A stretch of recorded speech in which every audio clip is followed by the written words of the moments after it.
السلام عليكم البنات، كي دايرين؟ لاباس عليكم؟ اليوم جيت بفيديو جديد. جيت نهضر على كيفية التعامل مع المرأة برج السرطان. ديجا لا فيديو ديال كيفية التعامل مع الرجل برج السرطان ديجا عندي فلاشين. فاليوم جيت نهضر على المرأة السرطان، المميزات ديالها والعيوب ديالها وكيفاش نتعاملوا مع هذه المرأة. فقبل ما نبدا في الموضوع كنبغي دائما نذكر انني فقط كنتكلم على الشخصيات والصفات وماشي شي حاجه اخرى باش ما يمشيش بالكم بعيد. نبداو. المرأة السرطان، برج مائي بامتياز كيف كنقولوا. المرأة السرطان معروفة بالهدوء، معروفة بالابراج اللي كيف كنقولوا البيس اند لوف.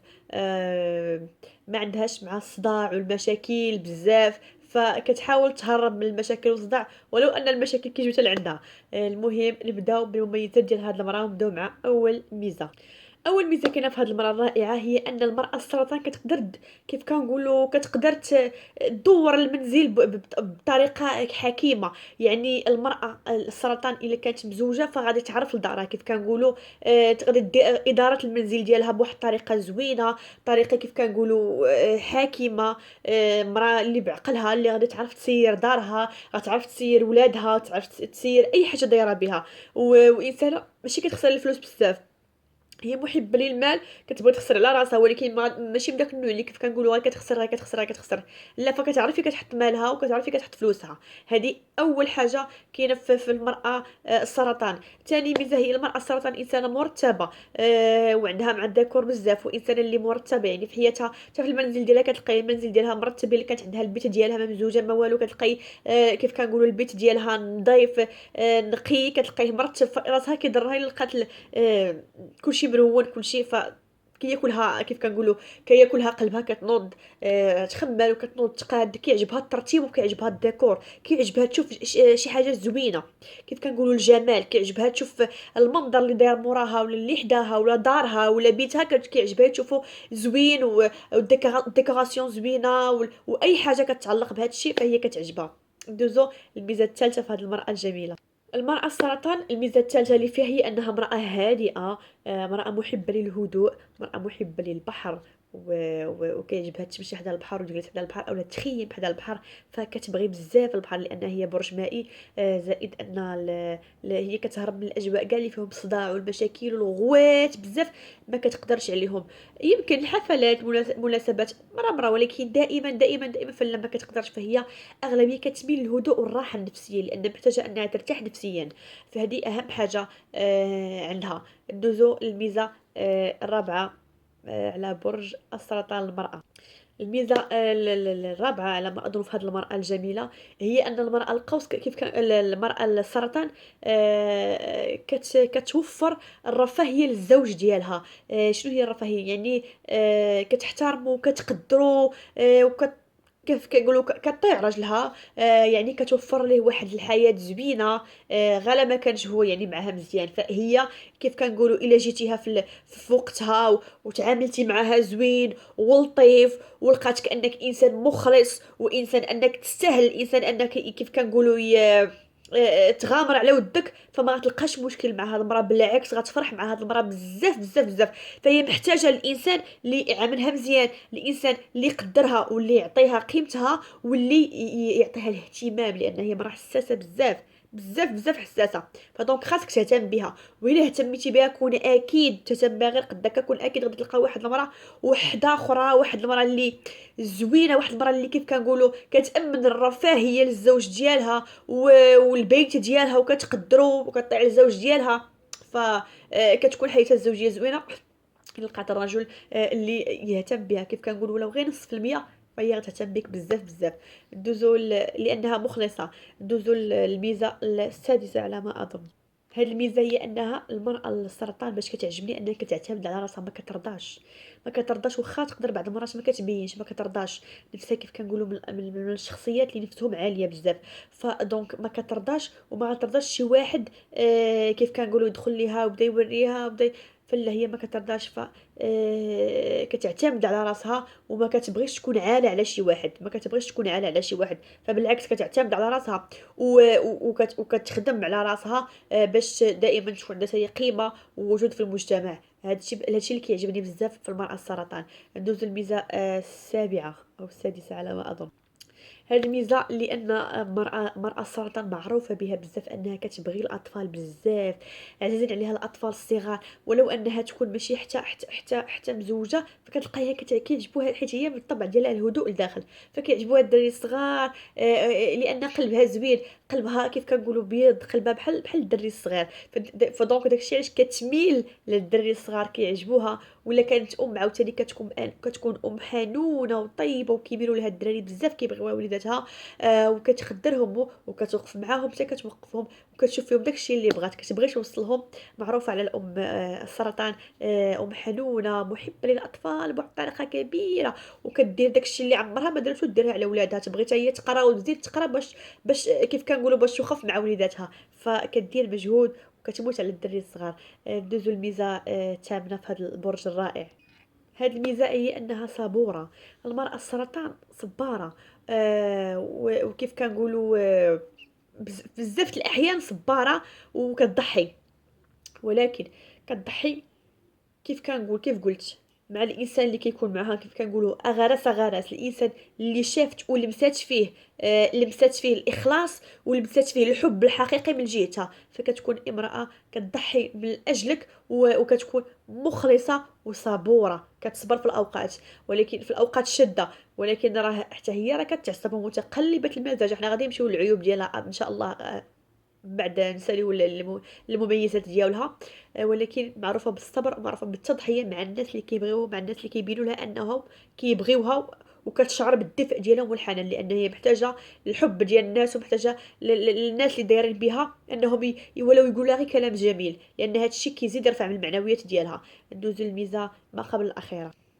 هاد الانسانه، هاد الميزه انها انسانه كيف كنقولوا محتشمه، محافظه، يعني كتحشم، ماشي بدوك النوع اللي كيبان لك ان ما كتحشمش، ان ميعه في التصرفات ديالها. لا، المراه السرطان محتشمه، وحتى ملي كتكون جالسه كتبان لك انها امراه محافظه على راسها، محتشمه، كتعرف شنو باغا وشنو باغا دير، ودائما كتخلي البلاصه اللي حداها دائما تكون نظيفه.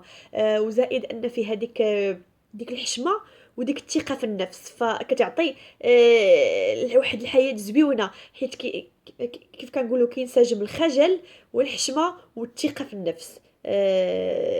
فكتعطي واحد كيف كنقولوا كتعطي واحد الخليط زوين بزاف بزاف بزاف.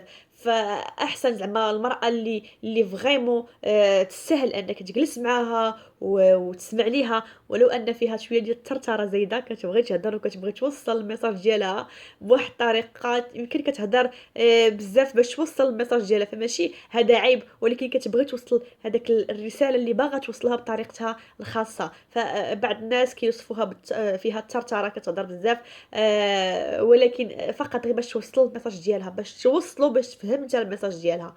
هذا هو المشكل ديالها. ندوزو للعيوب ديال هذه المرأة الجميلة. اول عيب كاين في المراه السرطان هي ان هاد المراه هذه كيف كنقولوا ما عندهاش مع البشر بزاف من الاحسن، ما عندهاش مع البنادم بزاف، وتخلط الناس بزاف. فهي كتحاول انها يكون كلشي بالقياس وكلشي بالهدوء. كيف كنقولوا القياس بالقياس، فعندي صحاباتي بالقياس، كنعرف الناس بالقياس. فديك كثرة الناس هي ما عندهاش معاها. امراه اللي كيف كنقولوا كتبغي الانعزال، ولكن يكونوا عندها الصحابات ويكونوا عندها الناس اللي كتعرف، ولكن كيف كنقولوا بالقياس، ماشي ديك كثرة الكج كيف كنقولوا حنايا. ندوزو هذا كيقولوا عيب، لان كيف كنقولوا ما كتعرفش الناس بزاف، ما كتبغيش كيف كنقولوا تكون اجتماعيه بزاف، ما كتبغيش يكون عندها صحابات بزاف. فانا ما كنقولش عليه عيب، فكل واحد الراي ديالو، لان بصح كل حاجه خصها تكون بالقياس. وهذا الشيء وهاد الصفه كيف كنقولوا معروفه بها برج السرطان، عندها كل شيء بالقياس. فما يمكنش غتصاحب لك مع 100 وحده في دقه واحده، فكتصاحب مع الناس اللي كتعرفهم مرزدين ومثبتين. ولا شافتك مرزداش اول ما مثبتاش، فكتحاول تبعد شويه بشويه شويه بشويه، ان هي اصلا دائما كتهرب من المشاكل والحاجه اللي فيها الصداع بزاف، فكتحاول تهرب منها، لان اصلا مانيش تقد على المشاكل. كيف كتقول اللي فيا يكفيني. دونك ندوزو للعيب الثاني. العيب الثاني هي انها متقلبة المزاج، مرات بالك فرحانة بعد ساعات بالك مغيرة بوحدها. فالانسان كنقولها دائما في لي لايف وفي لي فيديو في اليوتيوب، الانسان دائما يبقى يحترم الشخصية ديال الناس الاخرين، لان المزاجية كاينة في بزاف د الشخصيات. دونك نتقبلوا الانسان، مره كتكون كتبان لك فرحانه، مره في ساعه كتبان لك مغيره. فالانسان يخليها في الثقه حتى ترجع للمزاج ديالها بشويه بشويه. لان كاين اللي كيبدا يحكر علاش كنتي فرحانه ودابا وليتي تطلع عليك الدم، علاش كيبدا يحك على الدبره وهي كيطلع ليها الدم وكيصدقوا في حوايج كبار. فاللهم الانسان شتو كون كيضحكوا شويه هذا فقلبوا عليه، لان راه كاين ناس، كاين شخصيات اللي عندهم تغير المزاج هكاك. لان الله سبحانه وتعالى ما خلقناش كلشي فينا زوين، خلق فينا الحاجه الخايبه والحاجه الزوينه، وهذا الشيء هذا اللي كيمتازوا به. فتغير المزاج كاين في بزاف الناس، وكاين حتى في المراه سرطان كاين في الشخصيه ديالها. هذاك الشيء خصنا نحترموا شخصيه هذه المراه الجميله. ندوزو للعيب الثالث. بارفوا كيقولوا عليها ظالمه لانها متسرعه في اتخاذ القرارات بالنسبه للناس. فبارفوا كتاخذ كيف كنقولوا كتاخذ قرارات غير في محلها وماشي صحيحه للناس اللي كتشوفهم. متسرعه تقدر تتسرع في الحكم على الناس، كتسرع في الحكم ديال على الناس. بعض المرات كتسرع، فهاد الشيء اللي كيؤدي انها كيجبد لها مشاكل من بعد. ففيها تسرع في الحكم على الناس، فهمتي، انفعاليه. فهذا هو المشكل وهذا هو العيب اللي كاين في هذه المراه. ندوزو العيب الرابع. العيب الرابع هي انها امراه كيف كنقولوا كتكون في اغلب الحالات غامضه، وكيف كنقولوا مليئه بالالغاز. فما غاديش تجلسي مع المراه السرطان وتبدا كيف كنقولوا بالدارجه تبدا تبربر لك كلشي، تبدا تقول لك كلشي، بدات كلشي تعاودوا لك عليها، تعاودك على الاسرار ديالها. فامبوسيبل. كيف كنقول هي مرأة مرزنة ومهدنة، فما يمكنش غادي تجي وتاخذ منها انت داكشي اللي بغيتي، اولا انت داكشي اللي بغيتي جميع الاسرار ديالها غتاخذيهم جميع. فلا، فهي غادي دائما كيف كنقولوا ثقيله، ما كتعاودش الخصوصيات ديالها او الاسرار او اي حاجه كتعلق بها. بشويه بشويه خاصها تشوف داك الانسان اللي حداها انه اهل الثقه، انني نقدر نعاود، انا جربته هذا، فديك الساعه نعاود ليه. فباش تجي وتبقى تبربر ليك لا، ما غاديش تبربر ليك. ثقيله، وكتعرف شنو تدير وغامضه. لان من حقها، وانا تنقول عاوتاني من حقها تكون غامضه، لان ماشي انسان نجلسوا معاه ونبداو نعاودوا ليه كلشي. لان الانسان حد ما عاودتي ليه السر ديالك وحد ما عاودتي ليه العيب ديالك، فكوني اكيده انك خرجتي نقطه ضعف اللي غادي يشدك منها واحد النهار. فالثقه ما كاين حتى شي واحد من غير الله سبحانه وتعالى والوالدين. ندوزو العيب السادس على ما اظن. هذا العيب الاخير وما نعرفش، كاين اللي كيشوفوا عيب، انا ما عرفت، ما كنشوفوش عيب لان داخل فيه الوالدين. فهي متعلقه بالام ديالها بواحد الطريقه كبيره. حنا كلنا متعلقين بوالدينا وبالام ديالنا، ولكن المراه السرطان كثر كتاخد حتى القرارات ديال ما كتطبقهم. يعني حتى الا كانت انسانه مزوجه وكتمشي لدارها فكتاخد كتسمع القرارات ديال امها وكتطبقهم. فبارفوا كيجبد لها هادشي مشاكل مع الشريك ديال حياتها، ولكن كتبغي امها بزاف. وانا متاكده وواثقه ولو انها هذا كيقولوا عليه عيب انها كتسمع كلام امها وكتطبق كلامها على الراجل، يعني كتاخد حتى القرارات ديال امها وكتطبقهم في حياتها اليوميه، داكشي اللي كيجبد لها صداع. فانا اللي كنبغي نقول ان الام عمرها ما تغلط، وان الام عمرها ما غادي تبغي لك شي حاجه خايبه. فدائما قرار الام كيكون صحيح. هادشي اللي بغيت ناكد ونعاود ناكد عليه. ندوزو لكيفيه التعامل مع هذه المراه الصبوره والهادئه.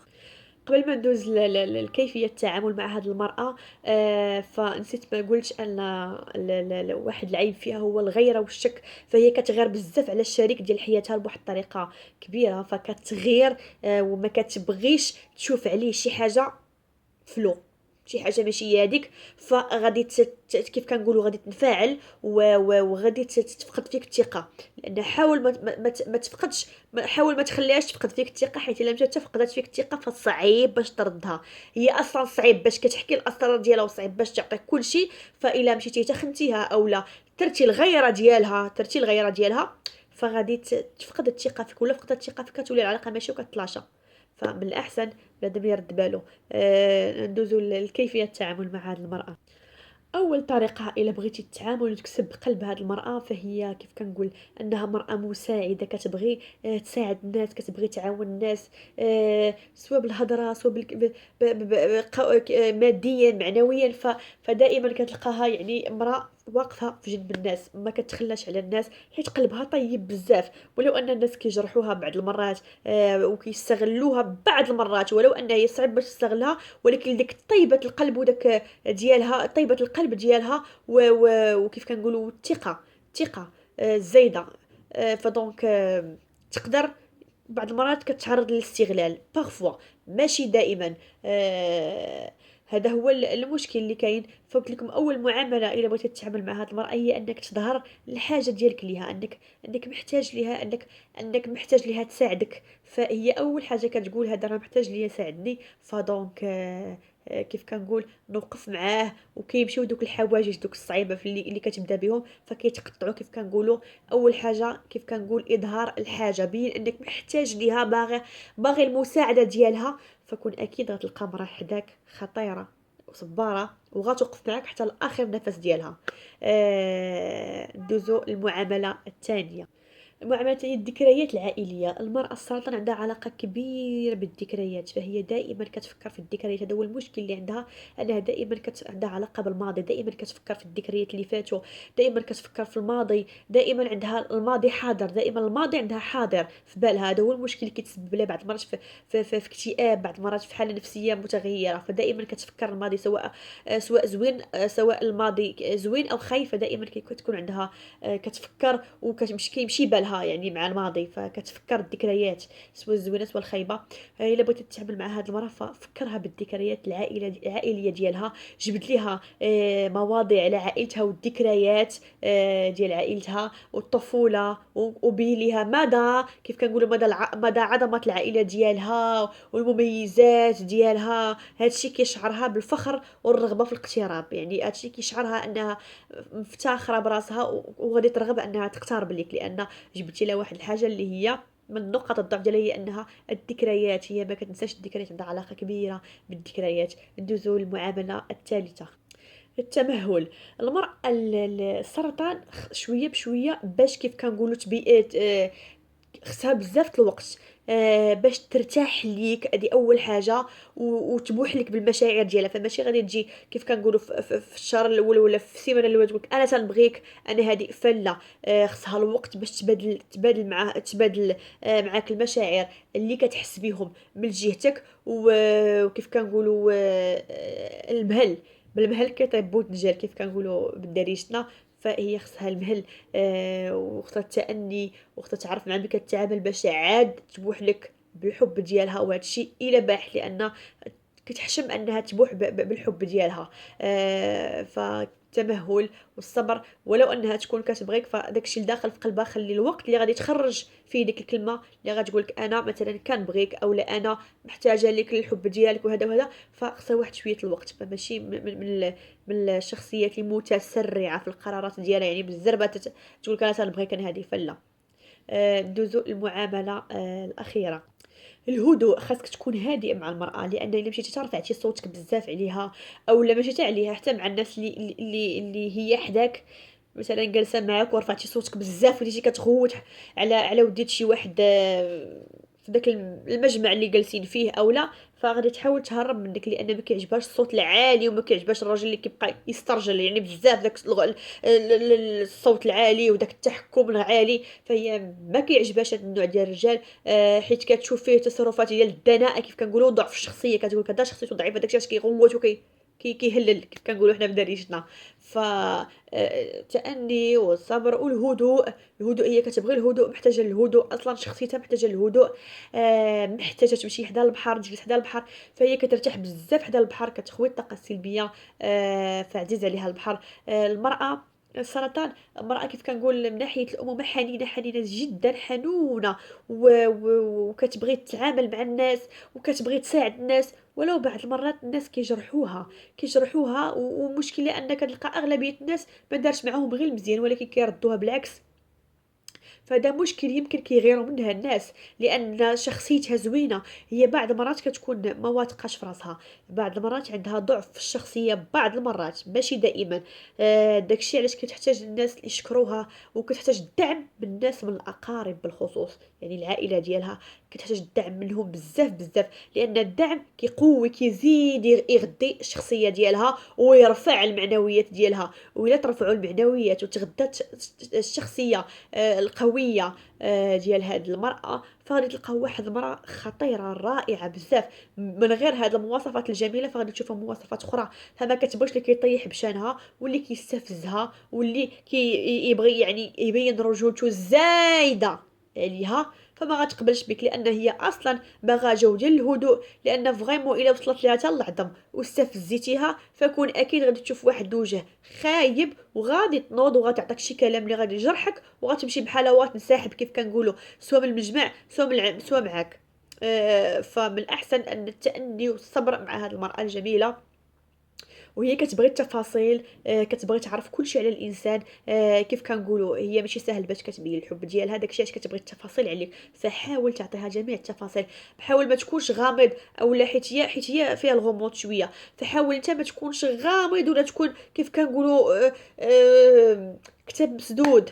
فلا ما كتبغيش هي بحال هكاك، ولو هي بارفوا كتكون هكاك. هي ما كتبغيش حد ما وريتيها يعني الصفحات ديال داك الكتاب وبقات كتقلب دوك الصفحات ديال داك الكتاب حد ما هي كتيق فيك وكتبدا تعاود لك حتى هي، ويمكن كتولي كتبغيك، وغادي يجي النهار اللي غتبوح لك بالحب ديالها ليك.